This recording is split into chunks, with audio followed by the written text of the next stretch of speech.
కృష్ణాంజనేయులు గారు తెలియదు. కృష్ణాంజనేయులు గారు, మనము గత వారం రోజుల నుంచి డిబేట్ చేయాలనుకుంటే అయితే ఉన్న టాపిక్ ఎక్కువ శాతము అరెస్టులు చేసే క్రమము, ఆ చేసే క్రమంలో పోలీసులు వ్యవహరిస్తున్న తీరు, వీటి మీద డిస్కషన్ జరుగుతూ వస్తుంది. సో ఇప్పుడు దానికి తోడు ఇంకొకటి ఇప్పుడు మరొకటి ఆడైంది, గోరంట్ల మాధవ్ కూడా ఇవాళ నోటీసులు ఇచ్చినట్టుగా మనకు అర్థమవుతుంది. ఆ సందర్భంలో ఏం జరుగుతుంది రాష్ట్రంలో? ఈ అరెస్టుల పరంపర కానివ్వండి, లేకపోతే ఈ అరెస్టులు చేస్తున్న క్రమంలో అంత హార్ష్గా ఉండేందుకు ఆ పరిణామాలు కానీ ఎలా చూడాలంటారు? ప్యానల్ మెంబర్స్ అందరికి కూడా నమస్కారం.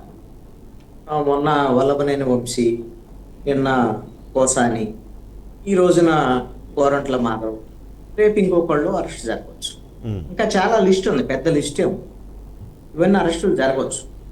నేనేమంటానంటే వీటిని రాజకీయ కక్ష సాధింపు అరెస్టులు అని ఎవరు కూడా న్యూట్రల్ పీపుల్ భావించడం లేదండి. వైఎస్ఆర్ కాంగ్రెస్ పార్టీ వాళ్ళు మాత్రమే అంటున్నారు.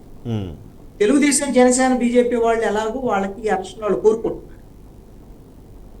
ఇక్కడ ఎందుకు మరి న్యూట్రల్ పీపుల్ కూడా ఈ కక్ష సాధింపు అనటం లేదు అని అంటే, కోసాని కృష్ణమురళి మాట్లాడినటువంటి మాటలు, ఆయన భాష, ఆయన రాజకీయ ప్రత్యర్థుల మీద వాడినటువంటి పదజాలం, ఇవన్నీ అసలు ఎవరు కూడా దాన్ని సమర్థించేటువంటి అంశం లేదండి.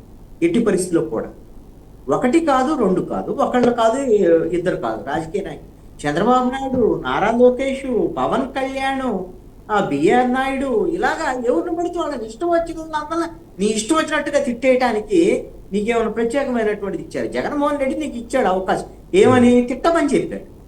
తిట్టమని చెప్పిన జగన్మోహన్ రెడ్డి నువ్వు తిడుతున్నావు, తిట్టిన ఇష్టం వచ్చినట్టు తిట్టావు. కారణం ఏంది? ధైర్యం ఏంది? వీళ్ళ ధైర్యము. జగన్మోహన్ రెడ్డి వీళ్ళందరికీ ఏం చెప్పాడు? అందే ప్రభుత్వము, మీరు ఎవరిని తిట్టా ఏం కాదు, నెక్స్ట్ మళ్ళీ 30 ఏళ్ళు మనమే ఉంటాము, అసలు మీకు తిరిగే లేదు అనేటువంటి విధంగా చెప్పాడు. ఇప్పుడు ఏమన్నా కోసాని కృష్ణమురళి ఏమన్నా చిన్నోడా, లేదా చదువుకోనోడా, అవగాహన లేనోడా ఏంటి? అతను ఒక మేధావి. కోసాని కృష్ణమురళి ఎందుకోసం అంటే అతను రాసినటువంటి కొన్ని సినిమాలకు సంబంధించినటువంటి, ఆయన ఒక రచయితగా కానీ, సినిమా డైరెక్టర్గా కానివ్వండి, ఈ సమాజాన్ని అనేక అంశాల మీద ప్రశ్నించేటువంటి విధంగా ఉన్నాయండి సినిమాలు. అద్భుతమైన సినిమాలు ఉన్నాయి. మరి అలాంటి వ్యక్తి ఎందుకు మరి ఇలా తయారయ్యారనేటువంటి దాని మీద అసలుకి నాకైతే చాలా ఆశ్చర్యం వేస్తున్నాడు. ఏమి ఇచ్చారు జగన్మోహన్ రెడ్డి? మీకు ఏం అవకాశం ఇచ్చారు? సపోజ్ నువ్వు తిట్టినందుకు నీకు ఏదో ఒక ఫిల్మ్ డెవలప్మెంట్ కార్పొరేషన్ ఏదో ఒకటి, ఆ పోస్టుల కోసము ఈ విధంగా నీ క్యారెక్టర్ని ఈ విధంగా దిగజార్చుకోవాల్సినటువంటి అవసరం ఏముందండి? వైఎస్ఆర్ కాంగ్రెస్ పార్టీ ప్రభుత్వ హయాంలో జరిగినటువంటి పరిణామం ఏంటంటే, జగన్మోహన్ రెడ్డి తన రాజకీయ ప్రత్యర్థులను తిట్టించడం ద్వారాగా ఆయన ఆనందం పొందటం అనేటువంటిది, దానికోసం అనేటువంటిది మంత్రివర్గంలో కూడా కొంతమంది మంత్రులను ఏర్పాటు చేశాడు.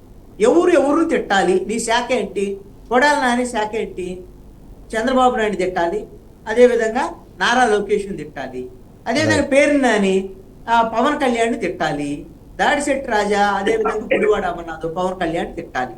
ఈ విధంగా శాఖలు ఏర్పాటు చేసేసి నీ ఇష్టం వచ్చినట్టుగా తిట్టించినటువంటి పరిస్థితి ఉంటే, ఈ రోజున అరెస్టు జరిగేటువంటి సందర్భంలో పాపమని ఎవరంటారు?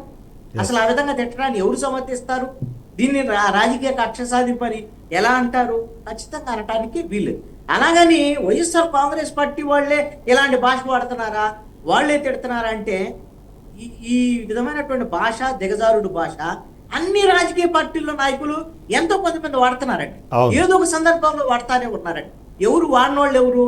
ఖచ్చితంగా ఇప్పుడు పవన్ కళ్యాణ్ కొన్ని సందర్భాల్లో వాడాడు, నారా లోకేష్ కొన్ని సందర్భాల్లో వాడాడు, చంద్రబాబు నాయుడు కూడా కొన్ని సందర్భాల్లో వాడినటువంటి పరిస్థితి ఉంది. కానీ ఈ విధంగా అయితే నాకు తెలిసి ఇప్పుడు 9 నెలలు అయింది. ఈ విధంగా అయితే మరి ఇప్పుడు మిగతా ఇప్పుడు జగన్మోహన్ రెడ్డిని, లేకపోతే ఇప్పుడు పాత వైఎస్ఆర్ కాంగ్రెస్ పార్టీ వాళ్ళందరినీ తిట్టించడం అయితే ఆ స్థాయిలో అయితే మరి వీళ్ళు అంత దిగజారిపోయేటువంటి పరిస్థితి ఉందని నేను అనుకోను. ఒకవేళ అలా దిగజారితే వీళ్ళు కూడా ఖచ్చితంగా నష్టపోయేదానికి అవకాశం ఉంటుంది. ప్రజలు ఈ విధమైనటువంటి దిగజారుడు రాజకీయాలను ప్రజలు యాక్సెప్ట్ చేయరు. అందుకని వైఎస్ఆర్ కాంగ్రెస్ పార్టీని తిరస్కరించినటువంటి పరిస్థితి ఉంది అనేటువంటిది గమనించాల్సినటువంటి అవసరం ఉంది. రైట్.